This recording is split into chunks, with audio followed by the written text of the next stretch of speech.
Assalamualaikum warahmatullahi wabarakatuh.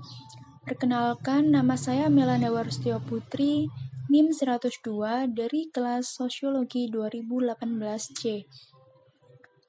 Kali ini saya akan sedikit membahas permasalahan yang sudah saya angkat, yaitu berjudul Habitus Masyarakat Petani di Sekitar Industri di Desa Candiarjo, Mojokerto, dengan menggunakan teori habitus yang dimiliki oleh Pierre Bourdieu. Selanjutnya, identifikasi masalah.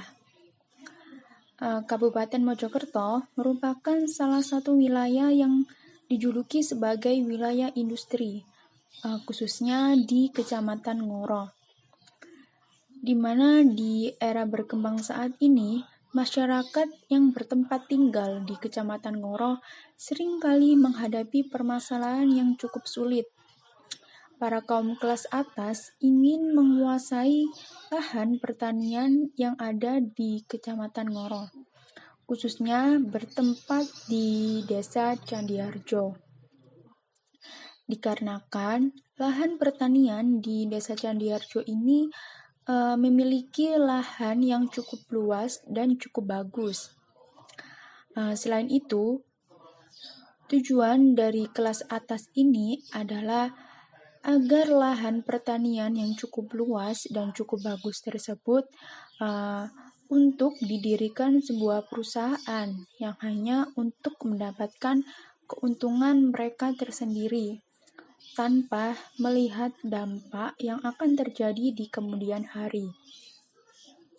Sehingga hal tersebut secara tidak langsung menjadikan kelas atas dengan kelas menengah ke bawah terjadinya suatu persaingan antar kelompok.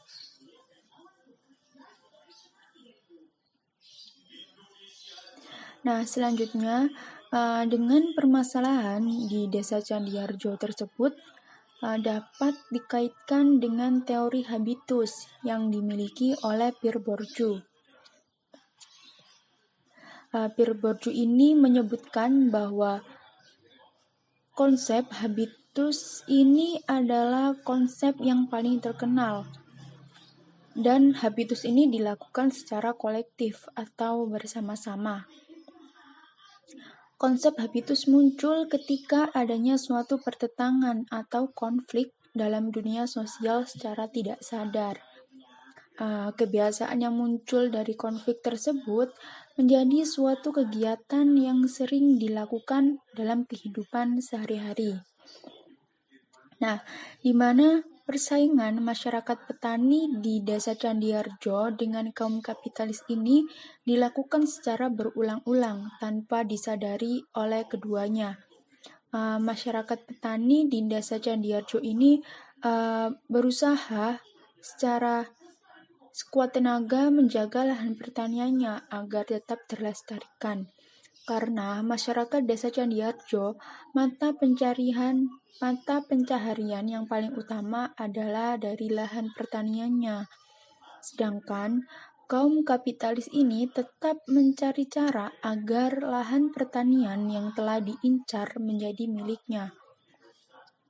Hal ini menjadikan suatu kebiasaan, dan kebiasaan tersebut suatu kegiatan yang sering dilakukan dalam kehidupan sehari-hari.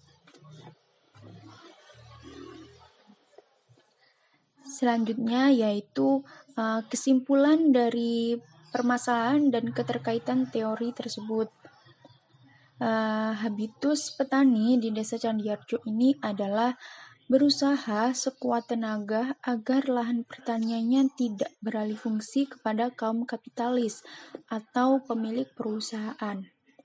Sedangkan habitus kaum kapitalis atau pemilik perusahaan ini adalah ingin menguasai lahan pertanian masyarakat pedesaan untuk didirikan sebuah perusahaan yang hanya bermanfaat atau berkeuntungan bagi dirinya sendiri tanpa melihat bahwa kedepannya akan mempunyai dampak negatif bagi masyarakat pedesaan. Nah, sehingga Habitus dari kedua agen tersebut secara tidak sadar telah terbangun suatu persaingan atau konflik antara petani di Desa Candiarjo dan pemilik perusahaan.